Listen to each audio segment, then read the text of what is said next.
سب بنیادی مباحث زیر بحث آ چکے ہیں. خدا کی اسکیم، خدا کی منشا کیا ہے، کیا وجہ ہے جو دنیا میں ہو رہا ہے. بچوں کے ساتھ معاملہ ہوتا ہے، جانوروں کے ساتھ معاملہ ہوتا ہے. اسی طریقے سے الہامی روایت کے اندر بعض چیزیں آتی ہیں. ایک ایک چیز کو ہم نے موضوع بنایا تھا. آگے بڑھاتے ہیں سلسلہ گفتگو. ہم سب ایک چیز ایسی ہے جو الہاد کی جانب سے پیش کی جاتی ہے بطور دلیل کے، اور کہا جاتا ہے کہ اگر خدا اذیت پسند نہیں ہے، ظلم کو گوارا نہیں کرتا، تو وہ اپنے ایک پیغمبر کو، ایک بے زبان معصوم بچے کی جان لینے کی ہدایت کیوں کرتا ہے. سیدنا ابراہیم کا واقعہ ہم سب یہ جانتے ہیں. مسلمان قربانی کرتے ہیں اور یہ کہتے ہیں کہ سیدنا ابراہیم کے اسی بیٹے کی نظر اس کی قربانی کی یاد میں منائی جاتی ہے. پوچھنا میں آپ سے چاہتا ہوں کہ ٹھیک ہے جی، کائنات کے اندر انسان کو ارادہ اختیار دیا، جو چاہے کرے، اللہ مداخلت نہیں کرتے، لیکن یہاں پر تو یہ کہا جاتا ہے کہ براہ راست مداخلت کر کے پیغمبر کو ہدایت دے کر کہا جاتا ہے کہ اپنے بیٹے کی جان لے لو. وہ تو خود آخر میں اللہ تعالیٰ نے اس چیز کو ہونے نہیں دیا، ورنہ ہدایت تو پوری کی پوری دی گئی.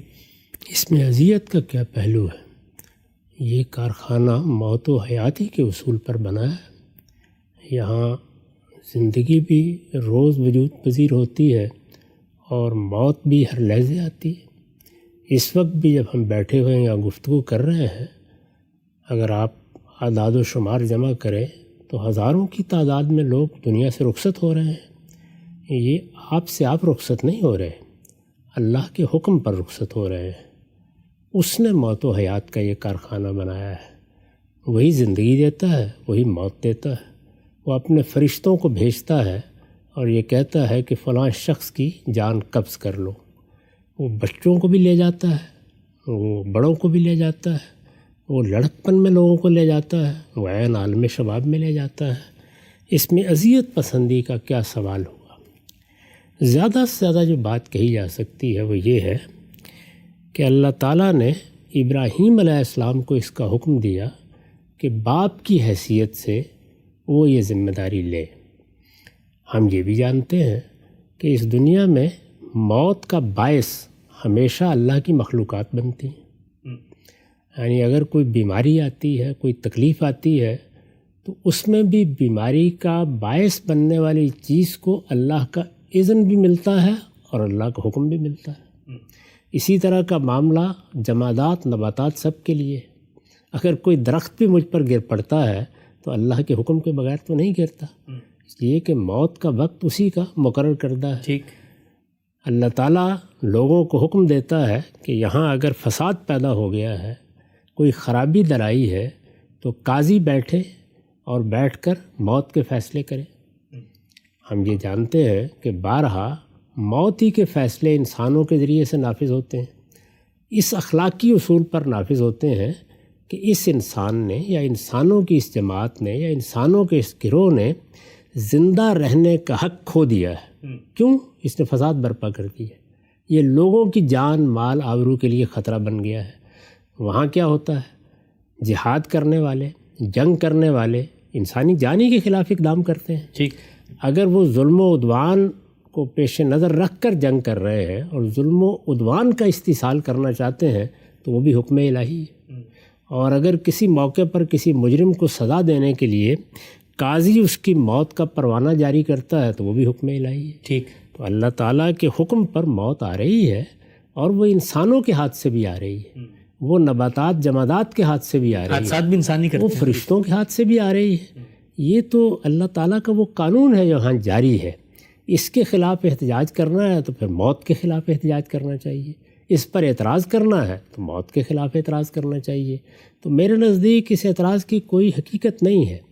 اللہ تعالیٰ اس کائنات کا خالق ہے، وہ میرا بھی خالق ہے. تمام مخلوقات اسی نے وجود پذیر کی ہیں. وہ ان مخلوقات کے معاملے میں کوئی بے انصافی نہیں کرتا، لیکن یہاں ہمارے وجود کی بنیاد کیا؟ ہمارا کوئی استحقاق ہے؟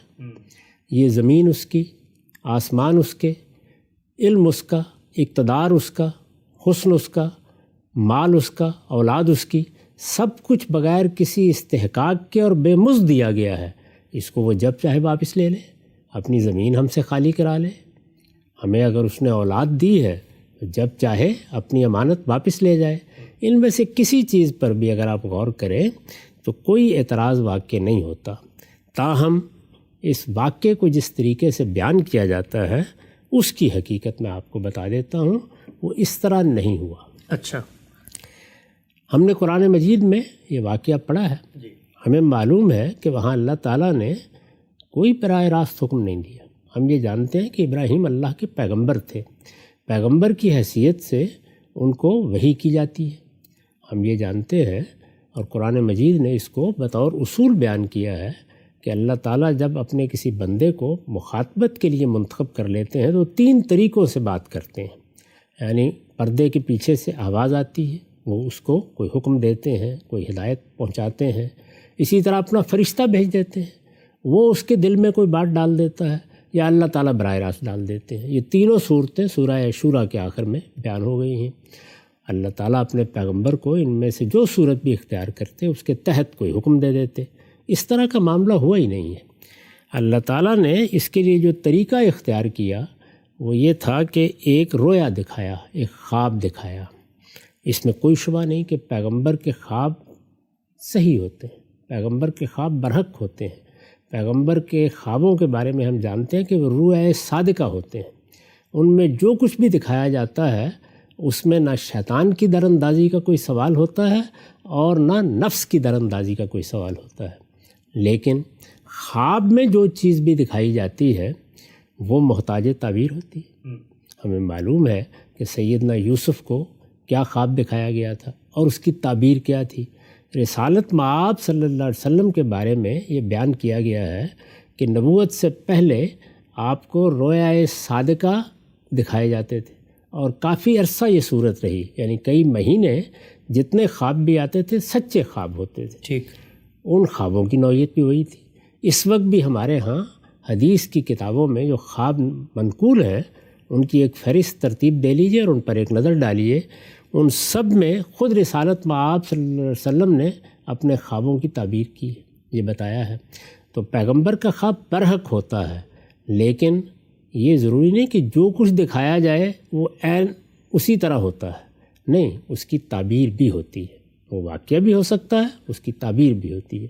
تو پہلے تو بنیادی بات یہ سمجھ لیجئے کہ اس میں جو عام طریقہ ہوتا ہے، یعنی جس کے تحت اللہ تعالیٰ حکم دیتے ہیں، جیسے سیدنا موسیٰ کو صحرا میں روک کر حکم دیا گیا کہ تم فلاں کام کرو، رسالت مآب صلی اللہ علیہ وسلم کو بہت سے احکام دیے گئے۔ قرآن مجید اللہ کی کتاب ہے، اللہ کی وحی ہے، اس میں بھی قتال کا حکم دیا گیا ہے۔ ایک خاص موقع پر قتل عام کی ہدایت کی گئی ہے، وہاں صحابہ کرام اعلیٰ و جاریہ بنے ہیں۔ اللہ تعالیٰ نے ہدایت کر دی کہ یہ لوگ اب سزا کے مستحق ہو گئے ہیں، اس سزا کا نفاذ اللہ کے فرشتے نہیں کریں گے، یہ تمہارے ہاتھوں سے ہوگا۔ ٹھیک، یعذبہم اللہ بایدیکم، تو اللہ تعالیٰ کا یہ عمومی قانون ہے، وہ ایسا بھی کرتے تو کر دیتے۔ وہ کوئی قربانی مانگ رہے ہیں، انہوں نے فرمایا ہے نا قرآن مجید نے کہ ان اللہ اشتری من المؤمنین انفسہم واموالہم بان لہم الجنہ، اللہ تعالیٰ نے جنت کے بدلے میں مسلمانوں کے جان و مال خرید لیے ہیں۔ جان و مال اسی کے تھے، یہ تو اس کی عنایت ہے کہ وہ کہتا ہے کہ میں نے تمہیں دے کے تم سے جنت کے عوض مانگ لیے ہیں، اسی کو ہم علامتی طور پر قربانی میں ادا بھی کرتے ہیں۔ یہ سب باتیں اپنی جگہ پر ہو سکتی تھیں، اللہ تعالیٰ نے یہ طریقہ اختیار نہیں کیا، یعنی حکم نہیں دیا، ہدایت نہیں دی، یہ نہیں کہا کہ ابراہیم جاؤ جا کر بیٹے کو ذبح کر دو، ایک رویا دکھایا، ایک خواب دکھایا۔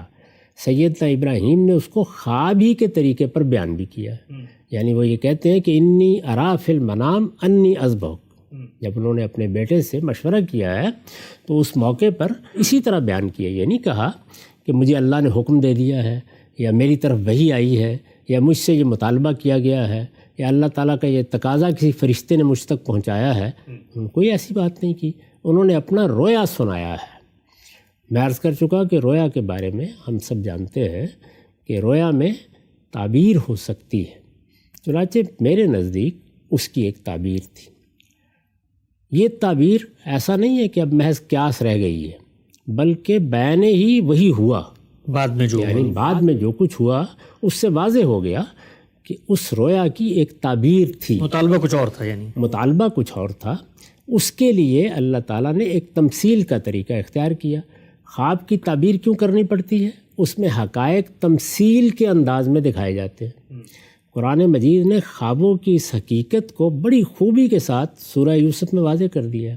بادشاہ کا خواب، نان پس کا خواب، اسی طرح سے دوسرے خواب جو سامنے آئے ہیں، خود سیدنا یوسف کا اپنا خواب کے سجدے سیدنا یوسف کا اپنا خواب، میں 11 ستاروں کو اور سورج اور چاند کو اپنے سامنے جھکتے ہوئے دیکھ رہا ہوں۔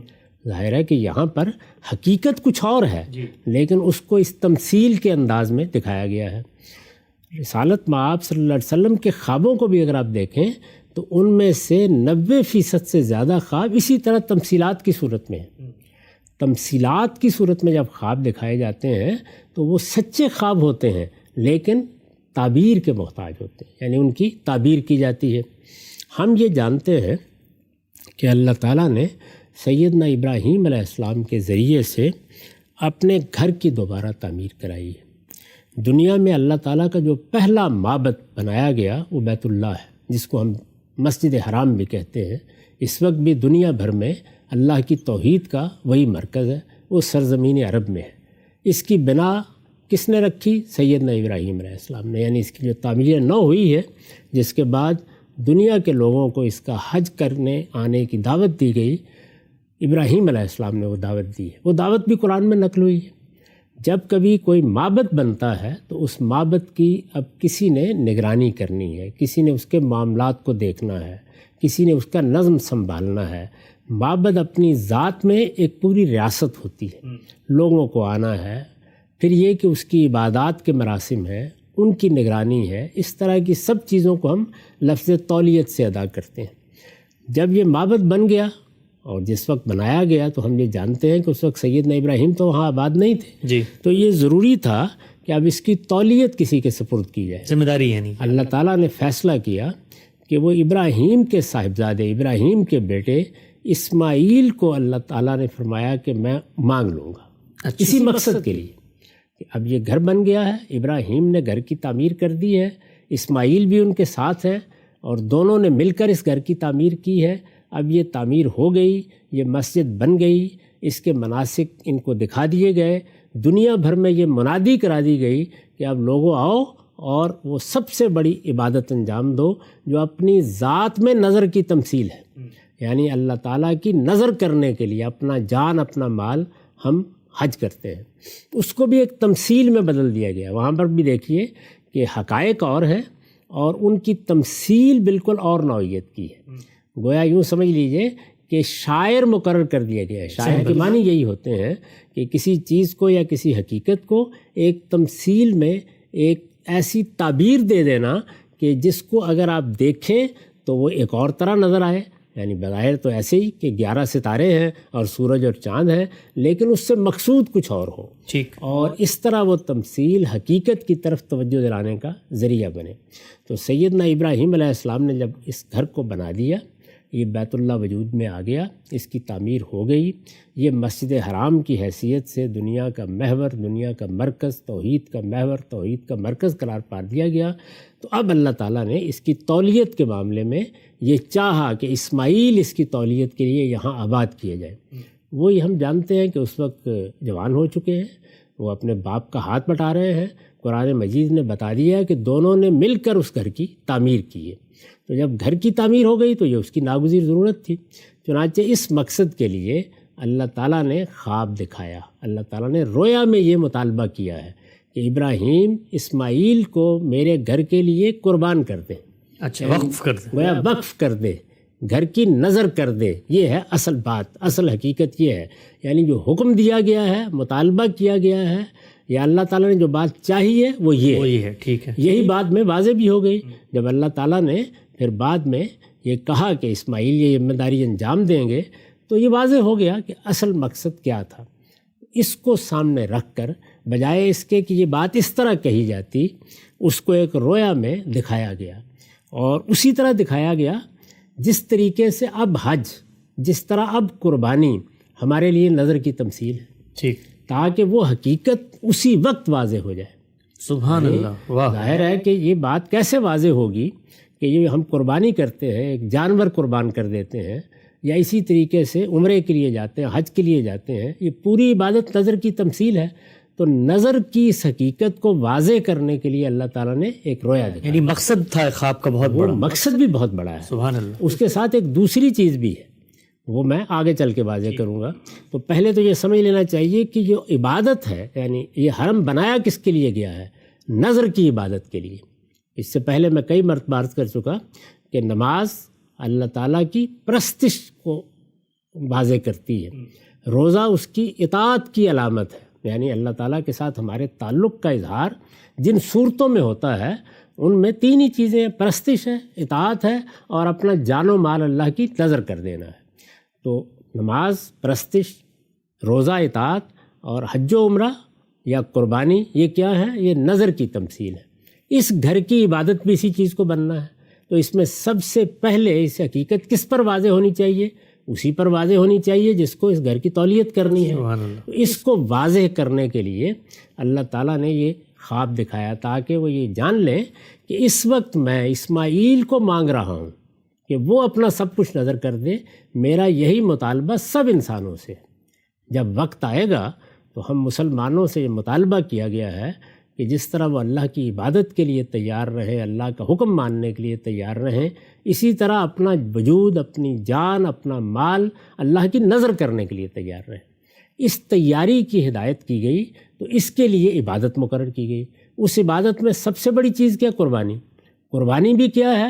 وہ اسی جذبے کو گویا ایک تمثیل کی صورت دے دی جاتی ہے. ہر وقت تو ظاہر ہے کہ ہم جان و مال لے کر نہیں کھڑے ہوتے، نہ ہر وقت اس کی ضرورت ہوتی ہے. اللہ تعالیٰ کو ضرورت کب پڑے گی، کب ہم سے مانگا جائے گا، اس کے مواقع ہیں، لیکن اس کی یاد دہانی ہر وقت یاد تازہ رہے، اس کے لیے ہم قربانی کرتے ہیں، اس کے لیے ہم عمرہ کرتے ہیں، اس کے لیے ہم حج کرتے ہیں. اور اس طرح شیطان کے خلاف جنگ میں اپنا جان و مال اللہ تعالیٰ کی نذر کر دینے کا عہد کرتے ہیں. یہ حج و عمرہ کی حقیقت میں لکھ بھی چکا ہوں، بارہا اس کو بیان بھی کر چکا ہوں. تو اس کو ذہن میں رکھیے. اسے سامنے رکھ کر اللہ تعالیٰ نے وہ رویا دکھایا. اس رویا میں ابراہیم علیہ السلام نے یہ دیکھا کہ وہ اپنے بیٹے کو ذبح کر رہے ہیں. اب دیکھیے ابراہیم علیہ السلام کے سامنے کیا مسئلہ پیدا ہو گیا. ایسا نہیں ہے کہ وہ اس کی تعبیر سمجھ نہیں رہے، ایسا نہیں ہے. ابراہیم علیہ السلام تعبیر کر سکتے تھے. وہ تعبیر اتنی واضح ہے کہ اس کے بارے میں کوئی تردد نہیں ہو سکتا. یعنی جو آدمی بھی اس طرح کا خواب دیکھے گا اور انبیاء کی روایت سے واقف ہوگا وہ اس کی یہ تعبیر کر لے گا. تعبیر ہو سکتی تھی، لیکن جب ہمیں کوئی رویا دکھایا جاتا ہے تو اس میں دونوں امکانات ہوتے ہیں. یعنی احتمال ختم نہیں ہوتا، دونوں امکانات ہوتے ہیں. جو بات ہم سے کہی جا رہی ہے کیا وہ اسی طرح مطلوب ہے جس طرح کی دکھائی گئی ہے، یا اس کی کوئی تعبیر کرنی ہے، یا کوئی حقیقت ہے اس کی، یا اس کی کوئی حقیقت ہے. یعنی یہ احتمال موجود ہوتا ہے. اب دیکھیے کہ ابراہیم علیہ السلام نے اس موقع پر ایک فیصلہ کیا. وہ تعبیر کر لیتے، تعبیر بالکل درست ہوتی، اس تعبیر کے مطابق بیٹے کو اللہ تعالیٰ کے اس معبد کی نذر کر دیتے، وقف کر دیتے، تو اللہ تعالیٰ کا منشا یہی تھا، پورا ہو جاتا.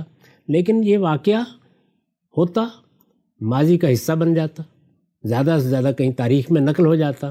اللہ تعالیٰ نے یہ دکھایا کہ میں نے جس خاندان کا انتخاب کیا ہے وہ کس درجے کا ہے، میں نے جس شخص کو اس گھر کی تولیت کی ذمہ داری دی ہے اس کا کیا درجہ ہے. یہ سب کچھ لوگوں پر واضح کرنے کے لیے اور پھر اللہ کی نظر کر دینے، اس کے حکم پر اپنا آپ پیش کر دینے کی حقیقت ہے کیا، اور ایک بندہ مومن سے اس کے مطالبے کی کیا نوعیت ہے، اس کو ایک واقعہ بنا دینے کے لیے اس کو رویا میں دکھایا. اور رویا میں دکھایا تو اب ابراہیم کے لیے بھی ایک امتحان برپا ہو گیا کہ وہ کیا کرتے ہیں. یعنی وہ اس کی تعبیر کرتے ہیں، اللہ کا حکم پورا ہو جاتا، خاموشی ہو جاتی. انہوں نے یہ محسوس کیا کہ اگر میں تعبیر کرتا ہوں جو کہ واضح نظر آتی ہے، واضح نظر آ رہی ہے، اور میری یہ رائے غلط نکلتی ہے، یعنی احتمال تو دوسرا بھی ہے، میری یہ رائے غلط نکلتی ہے، تو اس کا مطلب یہ ہے کہ میں امتحان میں کامیاب نہیں ہوں. اللہ تو کچھ اور چاہ رہے تھے، اللہ تو کچھ اور چاہ رہے تھے. یعنی ان کے پیش نظر تو قربانی ہی تھی، لیکن میں نے تعبیر کر دی. دوسرا طریقہ کیا تھا کہ وہ حقیقت قرار دے کر عمل کریں اس کے اوپر، اور اگر وہ اس پر عمل کرتے ہیں تو دونوں امکانات ہیں. یعنی اگر اللہ کا مطالبہ یہی ہے تو کامیاب ہو گئے، آخری درجے میں کامیاب ہو گئے. اور اگر اللہ تعالیٰ یہ نہیں چاہتے، تعبیر پیش نظر ہے، تو وہ یہ ہونے نہیں دیں گے، خود ہی روک لیں گے، خود ہی روک لیں گے. اس لیے کہ وہ تو ایک ایک چیز کو دیکھ رہے ہیں، دل میں اٹھنے والے وسوسوں کو بھی دیکھ رہے ہیں، جب وہ لے کے جا رہے ہیں اس کو بھی دیکھ رہے ہیں. تو انہوں نے دیکھیے محفوظ راستہ منتخب کیا اور بالکل صحیح طریقہ اختیار کیا. یعنی ایسا نہیں ہے جس طرح کے بعض لوگ امام فرائی کی یہ رائے سننے کے بعد خیال کرتے ہیں کہ یہ کہا جا رہا ہے کہ ابراہیم کو اپنا خواب کو سمجھنے میں غلطی لگ گئی. نہیں، بالکل غلطی نہیں لگی. یعنی انہوں نے ٹھیک سمجھ لیا، وہ تعبیر بھی کر سکتے تھے. انہوں نے دونوں احتمالات اپنے سامنے رکھے اور اس احتمال کی طرف گئے جس میں ناکامی کا کوئی امکان نہیں تھا. چنانچہ انہوں نے اپنے بیٹے کے سامنے یہ بات رکھ دی. اور آپ یہ دیکھیے کہ بیٹے نے کیا جواب دیا. یعنی ایسا نہیں ہے کہ ابراہیم نے باپ کی حیثیت سے جا کر کوئی زبردستی کی. دونوں اپنے آپ کو خدا کے سامنے ڈال دیتے. یہی قرآن مجید نے بیان بھی کیا ہے کہ ابراہیم بھی اور اسماعیل بھی دونوں نے اپنا وجود خدا کے سپرد کر دیا. ابراہیم تیار ہو گئے کہ بیٹے کو اللہ کی راہ میں قربان کر دیں اگر اللہ کا مطالبہ یہی ہے. اور بیٹے نے کیا جواب دیا؟ یا ابت افعل ما تؤمر. یعنی ابا جان، اللہ نے آپ کو حکم دیا ہے، اگر آپ کا خیال یہی ہے کہ اس پر عمل کرنا ہے تو آپ کیجئے. آپ مجھے اللہ نے چاہا تو صابرین میں سے پائیں. اچھا، وہ بیٹے سے پہلے پوچھنے کے لیے گئے کیونکہ جان تو دوسرے بندے کی ہے. یہی نقل ہوا ہے قرآن میں. یعنی انہوں نے پوچھا ہے. گویا یوں نہیں ہے کہ باپ نے بیٹے کے گلے پر چھری رکھ دی ہے. باپ بھی تیار ہو گیا ہے اور بیٹا بھی تیار ہو گیا. جس کو اقبال نے بیان کیا ہے نا کہ سکھائے کس نے اسماعیل کو آداب فرزندی. تو یہاں آداب فرزندی کا معاملہ نہیں ہے، بلکہ بیٹے کا یہ شعور ہے کہ میرا باپ کون ہے. وہ خدا کا پیغمبر ہے، امام الرسول. اس کو پورا اطمینان ہے کہ اگر میرے باپ کو خواب دکھایا گیا ہے تو پیغمبر کا رویا کبھی غلط نہیں ہو سکتا. اور اس کو پورا اطمینان ہے کہ اگر میرے باپ کو یہ حکم دیا گیا ہے تو یہ اللہ کا حکم ہے. اس اطمینان کے ساتھ اس نے جواب دیا ہے. اور ظاہر ہے کہ وہ کون ہے؟ وہ اسماعیل ہے جس کا انتخاب کیا گیا ہے کہ وہ اب قیامت تک کے لیے نمائندہ ہوگا اس بات کا کہ اللہ کی نظر کر دینے کے لیے آدمی کو اپنا سب کچھ ہر وقت تیار ہونا چاہیے. اور سب سے پہلے یہ نظر اس گھر کے متولی کے وجود سے واضح ہوئی. اس پر بھی واضح ہوئی، سننے والوں پر بھی واضح ہوئی اور بعد کے لوگوں پر بھی واضح ہوئی. اور اس طرح گویا اس سارے واقعے نے جو کچھ حج و عمرہ کے شاعر ہیں ان کی حقیقت پہلے ہی مرحلے پر واضح کر دی کہ یہ نظر کی تمثیل ہے. چنانچہ اس کے بعد وہ گئے اور وہی ہوا. یعنی اللہ تعالیٰ نے فرمایا کہ ابراہیم قد صدقت الرؤیا، آپ نے تو خواب کو سچ کر دکھایا. تو کامیابی بھی ہو گئی، شاباش بھی مل گئی، تحسین بھی ہو گئی. اور یہ واضح بھی ہو گیا کہ اصل میں اللہ تعالیٰ نے بیٹے کو ذبح کرنے کے لیے نہیں کہا تھا. اس نے بیٹے کو اپنے گھر کی خدمت کے لیے مانگا تھا، تولیت کے لیے مانگا تھا. اور اس طرح گویا تقاضا یہ تھا کہ ابراہیم نے جب اب یہ گھر بنا لیا ہے تو اس بیٹے کو اس گھر کی نظر کر دیں تاکہ وہ اس گھر کو شرک سے پاک رکھے، اس کو طواف کرنے والوں کے لیے، نماز پڑھنے والوں کے لیے، حج و عمرہ کے لیے آنے والوں کے لیے تیار رکھے، اس کی حفاظت کرے اور اس پوری بستی کو توحید کا مرکز بنا دے. یہ پوری بات ہے. اس پوری بات کو بہت غلط طریقے سے لوگ بیان بھی کرتے اور اس کے بعد پھر اس طرح کے اعتراضات بھی کرتے ہیں. میں نے اصولی طور پر عرض کر دیا کہ اللہ وہ مطالبہ کر بھی لیتے تو خالق ہے، اس پر کیا اعتراض ہوتا ہے. لیکن معاملہ اس طرح نہیں ہوا، اس طریقے سے ہوا. سبحان اللہ، سبحان اللہ.